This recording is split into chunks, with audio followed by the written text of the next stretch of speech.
Terima kasih saudara, Anda masih menyaksikan Sapa Sukabumi bersama saya Nende Pusliha. Kita masih akan berbincang bersama Ibu Kapolres Sukabumi Kota dan juga Bribka Riki Ardiansyah. Nah, Ibu tadi kan kita sudah mendengar ya kalau misalnya Bribka Riki ini memang mengatur waktu antara bekerja dan juga antara berwirausahanya. Tapi dari Ibu sendiri ada muncul kayak kekhawatiran nggak sih pada saat memang anggota Ibu ini bekerja dan juga berwirausaha sekaligus? Ya, kalau kita kan ada kontrol pengawasan ya, Iya. mulai dari Kapolseknya, mulai dari Kanit, Kapolsek, kemudian nanti dari Polsek ada pembina fungsinya, kalau di Reskrim ada Kasar Reskrim, kemudian ada Kapolres.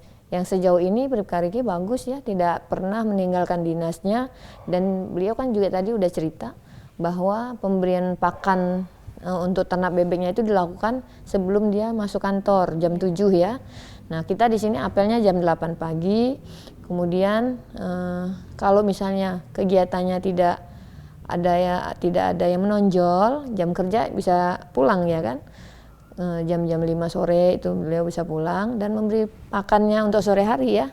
Tapi kalau misalnya ada kegiatan, ada penanganan kasus yang membutuhkan penyidikan oleh Bribka Riki ini, yang bersangkutan tadi udah bicara, udah memanage masyarakat di sana yang bisa membantu memberikan makan untuk bebek-bebeknya. Itu sebenarnya untuk pengelolaan memanage usaha bebek yang sudah berjalan sepertinya nggak usah kita ragukan lah ya. Dan saya juga percaya tidak ada penanganan perkara kemudian pekerjaan yang terbengkalai yang dilakukan oleh Bribka Riki.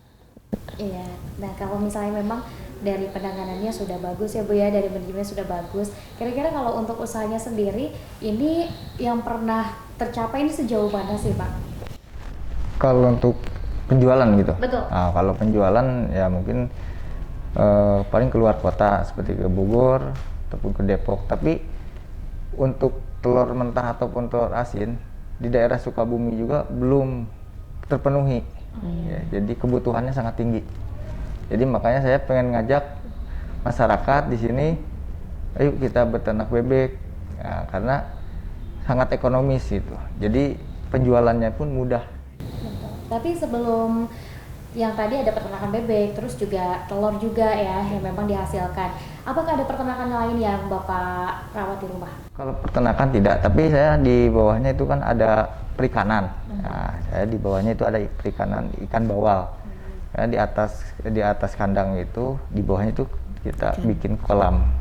Terus selain dari situ, saya juga mengajarkan ke masyarakat dalam segi penetasan. Nah, penetasan di sini mungkin masyarakat bisa ikut menetaskan dan dijual kembali kepada saya ataupun kepada masyarakat lain yang ingin beternak bebek seperti saya. Jadi mereka belajar dari mulai usia DOD sampai usia baya. Jadi mereka tahu sifat karakter dari bebek tersebut. Jadi sebelum melangkah untuk usaha atau ternak bebek, jadi tahu dulu sifat dan karakter dari usaha bebek ini, dari mulai awal nol sampai penetasan, dari mulai penetasan sampai mengurus yang DOD sampai baya dan sampai bebek tersebut bisa bertelur gitu. Iya. Kalau misalnya memang masyarakat tadi bisa mengenali seperti itu. Kalau misalnya memang masyarakat juga ingin melakukan peternak bebek, kira-kira apa yang support pertama kali yang Bribka Riki lakukan? Ya, yang pertama itu adalah mental ya, yang harus itu, karena di sini namanya hewan itu harus satu menjiwai dulu ya. Jadi pertama yang saya lakukan saat ini, saya mengajak masyarakat di antaranya yang pengen bergabung dengan saya ajarkan, saya kasih dulu mereka DOD. Seperti saya kasih intinya 100 ekor. Dari 100 ekor itu saya kasih dalam jangka 5 bulan ya. Bertelur itu 5 bulan, saya kasih 100, nanti dikembalikan kembali kepada saya 35 ekor dari masyarakat tersebut. Nah, dalam segi ekonomi juga saya juga terbantu. Karena harga DOD misalkan kecil 10.000. Setelah nanti usia 5 bulan itu usia baya sampai harga itu 70.000. Ketika misalkan masyarakat juga yang tidak punya modal, mereka dengan mengurus bebek TOD saya yang kecil sampai usia dewasa itu, mereka juga jadi memiliki bebek tersebut. Nah, terus dari mana pakannya? Nah, saya mencoba dari ke masyarakat yang bergabung, ayo kita cari pakan alternatif dari usia 0 itu sampai usia 5 bulan. Saya mencari dari rumah makan, jadi bekas, nasi bekas kita ambil, kita kasih. Ya itu, jadi jangan sampai berpikir masyarakat kan usia 1 hari sampai 5 bulan kita memerlukan pakan seperti layar. Tidak, untuk saya diusahakan kita mencari pakan alternatif. Ya, jadi supaya masyarakat pun, oh iya, jadi setelah 5 bulan yang asalnya tidak punya modal, yaitu mempunyai bebek yang udah dewasa siap untuk ditelurkan.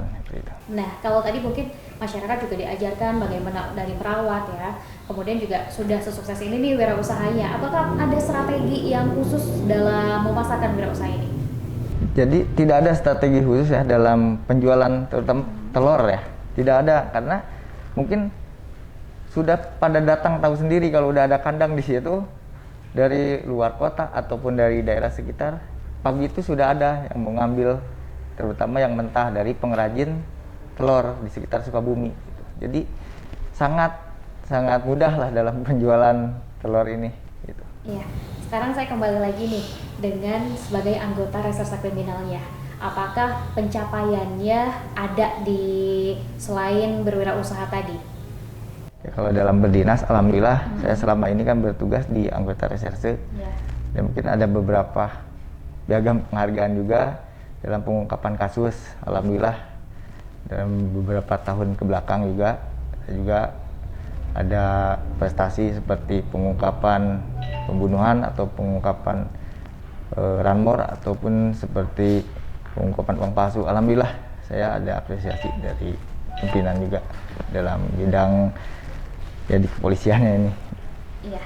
Nah, Ibu untuk tadi kan pencapaiannya sudah banyak ya, dari berwirausaha, kemudian juga sebagai anggota reserse. Kira-kira apa sih yang apresiasi yang Ibu berikan? Tapi nanti Bu, tahan dulu sebentar karena kita akan ada jeda setelah berikut ini.